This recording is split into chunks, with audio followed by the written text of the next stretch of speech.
El verbo es la parte de la oración que expresa la acción o estado del sujeto y constituye el núcleo del predicado. En español, el verbo siempre concuerda en número, es decir, singular o plural, con el sujeto.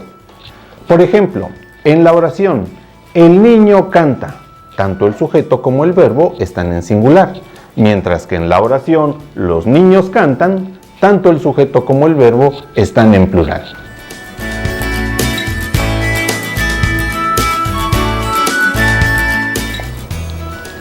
En la lengua de señas mexicana no es necesario que los verbos concuerden en número con el sujeto, pues los verbos en la LSM no marcan ni el número ni el género.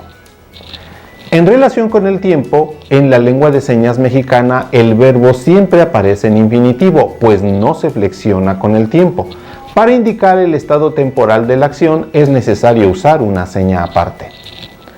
Por otra parte, el verbo en la lengua de señas mexicana puede ir después del sujeto, como en la estructura complemento directo más sujeto más verbo, y en la estructura sujeto más verbo más complemento directo. O también puede ir después del complemento directo, como en la estructura sujeto más verbo más complemento directo, pero nunca puede ir el verbo antes del sujeto.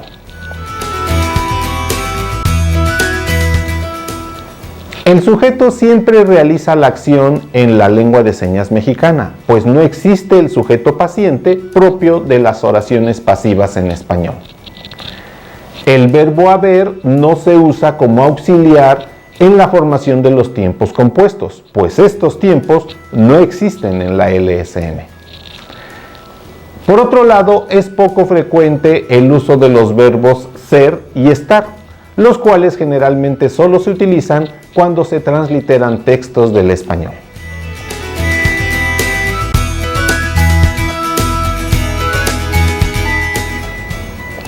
Los verbos sustantivados son aquellas señas que pueden considerarse como sustantivo o como verbo dependiendo del contexto.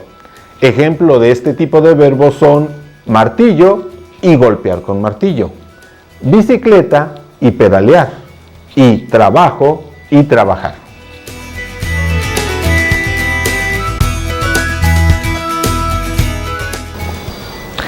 Algunos verbos pueden indicar una acción que se repite o intensifica mediante una seña bimanual simétrica de movimiento alterno.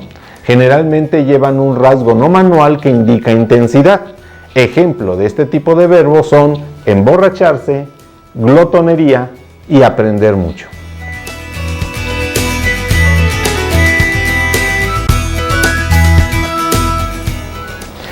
Existen tres tipos de verbos en la lengua de señas mexicana, los cuales son verbos llanos, que son aquellos que no aportan ninguna información sobre los participantes de la acción.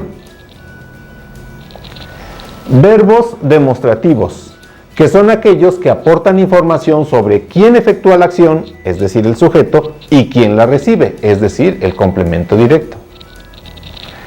Y verbos espacio-locativos, que son aquellos que utilizan el espacio para describir características de la acción. En videos posteriores analizaremos las características y la forma de conjugarse de cada uno de estos tres verbos.